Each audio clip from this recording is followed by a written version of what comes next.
ফুলকি ধারাবাহিকের নতুন পর্বের আপডেট নিয়ে বন্ধুরা তোমাদের মাঝে চলে এসেছি। বিস্তারিত জানতে ভিডিওটাতে একটা লাইক দিয়ে পুরো ভিডিওটা তোমরা দেখতে থাকো। গল্পের শুরুতে আমরা দেখতে পারবো পারমিতা আর অংশুমান যখন আসছিল বৃষ্টির মধ্যে, তখন অতটা পরিমাণ বৃষ্টি শুরু হয়েছে, তারা একটা পুরনো বাড়িতে গিয়ে আশ্রয় নেয়। আর সেখানে উপরের ছাদটা ভেঙে পড়ে আর হঠাৎ করে সেটা অংশুমানের মাথায় এসে পড়ে আর পারমিতা চিৎকার করে কান্না করতে থাকে। তারপর অংশুমানকে নিয়ে যাওয়া হাসপাতালে আর বাড়ির সবাইও খবর পেয়ে সেখানে ছুটে যায়। ডাক্তার বলতে লাগলো অল্পের জন্য অংশুমান বেঁচে গেছে, না হলে অনেক বড় বিপদ হতে পারতো।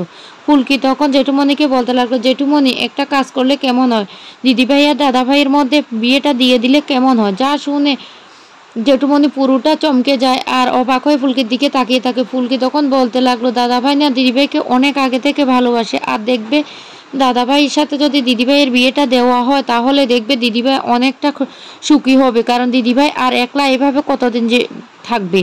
এই কথাগুলি শুনে রোহিত আর লাবু তো পুরোটাই চমকে গেল। একেবারে মাস্টার মশাইকে ফুলকি কথাটা বলে দিল।